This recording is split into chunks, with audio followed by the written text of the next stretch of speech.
오늘 밤 우리에게 주시는 하나님의 말씀은 고린도전서 15장 35절로 49절까지의 말씀입니다. 제가 하나님의 말씀을 봉독해 드릴 때에 살아계신 하나님의 음성을 듣는 시간 되시기 바랍니다. 하나님의 말씀입니다. 누가 묻기를 죽은 자들이 어떻게 다시 살아나며 어떠한 몸으로 오느냐 하리니, 어리석은 자여, 내가 뿌리는 씨가 죽지 않으면 살아나지 못하겠고, 또 내가 뿌리는 것은 장래의 형체를 뿌리는 것이 아니요 다만 밀이나 다른 것의 알맹이 뿐이로되, 하나님이 그 뜻대로 그에게 형체를 주시되 각 종자에게 그 형체를 주시느니라. 육체는 다 같은 육체가 아니니, 하나는 사람의 육체요, 하나는 짐승의 육체요, 하나는 새의 육체요, 하나는 물고기의 육체라. 하늘에 속한 형체도 있고 땅에 속한 형체도 있으나, 하늘에 속한 것의 영광이 따로 있고 땅에 속한 것의 영광이 따로 있으니, 해의 영광이 다르고 달의 영광이 다르며 별의 영광도 다른데 별과 별의 영광이 다르도다. 죽은 자의 부활도 그와 같으니, 썩을 것으로 심고 썩지 아니할 것으로 다시 살아나며, 욕된 것으로 심고 영광스러운 것으로 다시 살아나며, 약한 것으로 심고 강한 것으로 다시 살아나며, 육의 몸으로 심고 신령한 몸으로 다시 살아나나니, 육의 몸이 있은즉 또 영의 몸도 있느니라. 기록된 바 첫사람 아담은 생령이 되었다 함과 같이 마지막 아담은 살려주는 영이 되었나니, 그러나 먼저는 신령한 사람이 아니요 육의 사람이요 그 다음에 신령한 사람이니라. 첫사람은 땅에서 났으니 흙에 속한 자이거니와, 둘째 사람은 하늘에서 나셨느니라. 무릇 흙에 속한 자들은 저 흙에 속한 자와 같고, 무릇 하늘에 속한 자들은 저 하늘에 속한 이와 같으니, 우리가 흙에 속한 자의 형상을 입은 것 같이 또한 하늘에 속한 이의 형상을 입으리라. 아멘. 한동안 많은 TV 드라마가 환생의 내용들을 다루며 인기를 끌었습니다. 그러다 보니 사람들에게는 이제 죽음이 끝이 아니라 새로운 무언가로 나아가는 새 출발로 이해하는 경우가 참 많이 생겨난 것 같습니다. 그래서 죽음을 두려워하지 않습니다. 오히려 답답한 세상을 살아가다 장벽을 만나거나 지치면 스스로 생을 마감하는 경우가 늘고 있습니다. 그래서 통계 자료에 따르면 OECD 국가 중에서 자살률이 가장 높은 나라가 바로 우리나라가 되었습니다. 사회복지를 늘리고 여러 가지 여건들이 좋아지고는 있지만, 사람들이 갖고 있는 죽음에 대한 이런 생각까지 바꾸는 것은 쉬운 일이 아닌 것 같습니다. 여러분은 어떻습니까? 혹시 죽음 이후에도 드라마처럼 환생하건가, 무언가 이전에 하지 못했던 일들을 할 수 있는 새로운 세계가 기다리고 있다는 착각 속에 살고 있지는 않습니까? 이 세상에는 참 많은 종교가 있습니다. 그런데 그 많은 종교들 가운데 부활 사건을 믿고 있고, 우리도 언젠가는 부활한다고 믿는 종교는 우리가 믿고 있는 기독교밖에 없습니다. 우리가 믿는 부활은 드라마에서 다루는 죽음 이후의 삶과는 전혀 다릅니다. 사실 부활이라는 것 자체가 사람이 믿기에는 쉽지 않은 일입니다. 왜냐하면 부활이라는 것 자체가 인간의 경험과 사고의 한계를 넘어서는 일이기 때문입니다. 사람은 경험과 사고의 범주 안에서 일어나는 일들을 믿습니다. 이해하지 못하는 일들을 믿는 것, 그것은 쉬운 일이 아닙니다.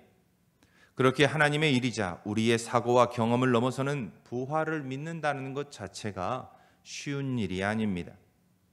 그러나 신기한 것은 예수님을 믿게 되면 부활도 믿어진다는 것입니다. 내가 부활을 알기 위해 노력하거나 경험하지 않았음에도 불구하고 예수 그리스도의 부활을 믿게 되고, 우리도 죽음 이후에 주님이 다시 오시는 그날에 부활하게 될 것을 믿게 됩니다. 왜냐하면 이처럼 우리로 부활을 믿게 하시는 것은 성령 하나님이시기 때문입니다. 성령께서 제한된 우리의 생각의 지평을 넓히시고 부활에 대한 믿음을 갖게 하십니다. 그래서 기독교는 다른 여타 종교들처럼 사람이 만든 종교가 아닙니다. 또한 기독교는 사람이 중심이 되는 종교도 아닙니다. 기독교는 오직 하나님이 중심이시며 하나님께서 죽음 앞에 한없이 나약하고 절망하는 우리들에게 구원을 베풀어 주시기 위해 은혜를 베푸셔서 친히 가르쳐 주시고 만드신 종교입니다. 우리들 스스로 하나님을 알 수 없기에 하나님께서 친히 자신을 드러내시고 보여주셔서 우리가 무지함으로 하나님을 알 수 없기에 잘 가르쳐 주셔서 하나님을 믿게 하셨습니다. 오늘 우리가 읽은 하나님의 말씀은 부활에 대한 바울의 가르침입니다. 우리의 지식과 지혜로 알 수 없는 부활에 대해 성령 하나님께서는 바울을 통해 가르쳐 주고 계십니다. 바울은 우리가 이 땅에 살아가면서 흙에 속한 자의 형상을 입은 것 같이 부활을 통해 하늘에 속한 이의 형상을 입게 된다고 말씀합니다. 그래서 우리가 하늘에 속한 이의 형상을 입게 되는 부활에 대해 하나님의 말씀이 어떻게 우리에게 가르쳐주고 있는지를 오늘 말씀을 통해 먼저 살펴보고자 합니다. 바울은 오늘 말씀을 통해 부활은 신비한 일이라고 말씀합니다. 이는 세상 사람들이 이해하지 못하는 일이라는 뜻입니다. 아무리 세상 사람들이 생각하고 연구해도 부활을 이해할 수 없습니다. 그래서 바울은 오늘 말씀 36절에서 이렇게 말씀합니다. 누가 묻기를 죽은 자들이 어떻게 다시 살아나며 어떠한 몸으로 오느냐 하리니. 죽은 사람이 살아나는 것을 경험한 적도 본 적도 없기에 당연한 질문입니다. 누구도 부활을 경험해 보지 않았기에 이런 질문이 당연하게 여겨집니다. 그래서 바울은 이러한 부활을 설명하기 위해 뿌리는 씨앗이 죽지 않으면 싹이 나지 않는 것으로 설명합니다.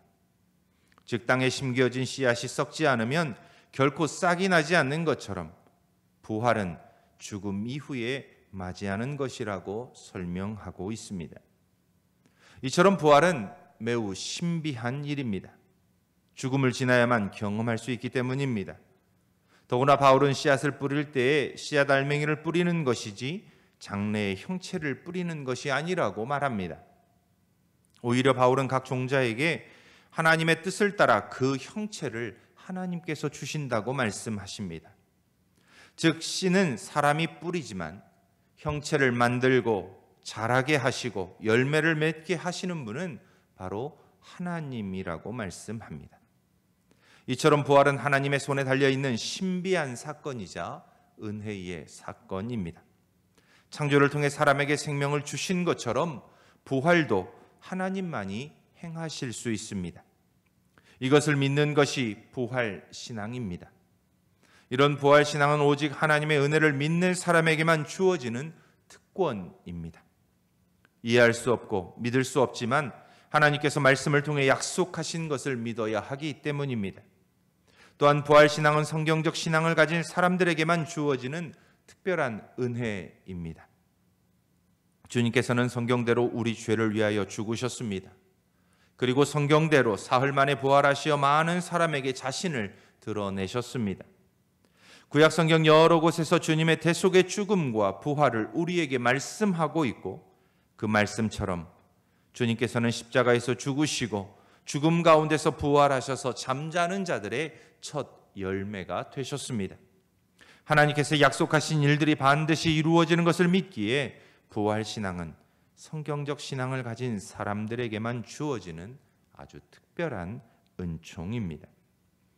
이처럼 부활은 사람의 지혜와 생각의 범주를 넘어서서 믿음으로만 이해할 수 있습니다.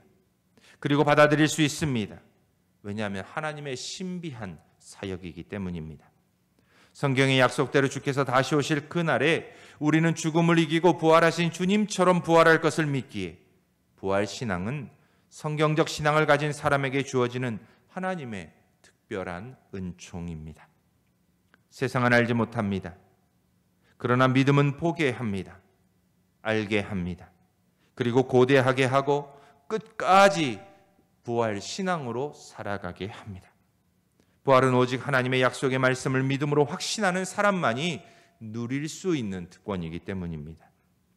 오직 믿음의 눈으로 부활을 바라보며 믿으시는 성도님들이 되시기 바랍니다. 부활이 이처럼 신비한 일이지만 바울은 이 신비한 사건을 보다 구체적으로 우리들에게 설명합니다. 즉 부활하는 우리들의 육체가 어떻게 될 것인지를 말씀해 주고 있습니다. 앞서 바울이 선언한 것처럼 씨앗이 형체를 품고 있는 것이 아니라 하나님께서 자신의 뜻대로 형체를 만드십니다. 하나님께서는 부활하는 우리의 몸을 아주 특별하게 만드십니다. 이것을 바울은 4가지로 설명하고 있습니다. 첫째는 썩을 것으로 심고 썩지 않을 것으로 다시 살아납니다. 두 번째는 욕된 것으로 심고 영광스러운 것으로 다시 살아납니다. 세 번째는 약한 것으로 심고 강한 것으로 다시 삽니다. 네 번째는 육의 몸으로 심고 신령한 몸으로 살게 됩니다. 즉 죽음이 우리가 가진 육체의 몸에 임했다면 부활은 우리에게 영의 몸을 갖고 임하게 된다고 말씀합니다. 이처럼 부활은 하나님의 전적인 주권을 통해 이루어지는 일입니다. 그래서 그리스도의 십자가의 대속의 은혜를 입었지만 여전히 불완전한 우리의 육체가 아니라 하나님의 새로운 창조에 의한 신령한 몸, 즉 영의 몸을 갖고 이루어집니다. 그래서 부활한 우리는 다시는 죽음을 보지 않습니다. 썩지 않는 영의 몸을 입었기 때문입니다. 더 이상 육신을 위해 살지 않고 오직 하나님만을 위해 살아갑니다. 하나님께만 영광을 돌립니다. 우리를 천사보다 더 낮게 창조하셨던 하나님의 뜻대로 우리의 몸이 강해집니다. 우리의 연약한 육체로 인해 이 세상에서 온갖 아픔과 고통을 경험해야 했지만 새로운 몸은 연약하지 않습니다. 가장 완벽한 몸을 우리는 덧입게 됩니다. 세상 사람들은 이러한 몸을 이해하지 못합니다. 왜냐하면 하나님께서만이 입히실 수 있는 몸이기 때문입니다. 그래서 바울은 이 땅에 속한 이의 형상을 가진 아담과 하늘에 속한 이의 형상을 대표하는 그리스도, 즉 마지막 아담을 비교합니다. 바울의 비교에 따르면 첫 번째 아담은 하나님에 의해 생명을 받았고 땅에서 낮게 흙에 속한 자의 형상을 입습니다. 그 몸은 불완전합니다. 죄의 유혹에 빠져 죽음을 맞이해야 하는 연약한 육체입니다. 다시 흙으로 돌아가 썩어질 몸입니다. 이러한 몸을 입은 사람들은 예수님이 필요합니다. 구원이 필요합니다. 하나님의 새로운 창조가 필요합니다. 그래서 하나님께서는 두 번째 아담이 되셔서 친히 이 땅에 임하셨습니다. 그래서 두 번째 아담은 살려주는 영입니다. 하늘에서 나셨기에 하늘에 속한 이의 형상을 입으셨습니다. 그리고 부활을 통해 우리에게도 하늘에 속한 이의 형상을 덧입을 수 있도록 은혜를 베풀어 주고 계십니다. 부활 이후에 우리가 입게 될 몸은 이처럼 하늘에 속한 이의 형상을 갖고 있습니다. 이 형상은 우리에게 부활의 본을 보여주신 그리스도의 형상입니다. 거룩하신 하나님의 존전에서 두려움 없이 그를 대면할 수 있는 형상입니다. 하나님께 찬송할 수 있는 형상입니다. 다시는 죽음이 없고 질병으로 인한 고통도 없고 욕망을 따라 죄를 짓는 육체가 아니라 오직 하나님의 뜻을 이루어가는 하늘에 속한 이의 형상이 우리에게 입혀질 것입니다. 이것을 하나님께서는 성경을 통해 약속하셨습니다. 누구든지 그리스도를 믿는 믿음의 사람들은 영원한 생명을 얻게 된다고 말씀하셨습니다. 믿음의 길을 끝까지 지켜나간 사람은 생명의 부활로 나오게 될 것이라고 약속하셨습니다. 하나님께서는 우리에게 이러한 형상을 반드시 입혀주실 것입니다. 그러므로 우리는 이러한 형상이 입혀질 때까지 믿음의 길을 걸어가야 합니다. 하나님의 약속은 반드시 이루어지기에 약속이 이루어지는 그날까지 아무리 어렵고 힘겨워도 우리의 믿음을 지켜야 합니다. 하늘에 속한 이의 형상을 입는 그날까지 오직 우리는 하나님만을 바라보며 믿음의 길을 계속해서 가야 합니다. 사랑하는 신구모교회 성도 여러분, 기독교는 부활의 종교입니다. 예수 그리스도께서 우리의 죄를 위해 죽으신 것을 믿는 믿음도 중요합니다. 그러나 죽음을 이기시고 사흘 만에 부활하시어 우리에게 부활의 약속을 보여주신 것처럼 부활에 대한 믿음이 있을 때 우리는 힘겨운 세상을 이기며 살아갈 수 있습니다. 아브라함이 이삭을 모리아산에서 제물로 바치면서도 그를 죽은 자 가운데서 다시 살리실 것을 믿음으로 하나님께서 그것을 그의 의로 인정하셨던 것처럼 우리의 믿음은 죽음 가운데서도 주님이 다시 오시는 그날에 영광스러운 몸으로 다시 부활한다는 것을 믿을 때 비로소 하나님께서 우리의 의를 인정하실 것입니다. 세상 사람들은 부활이 없는 것처럼 삽니다. 그래서 순간의 이익에 모든 것을 겁니다.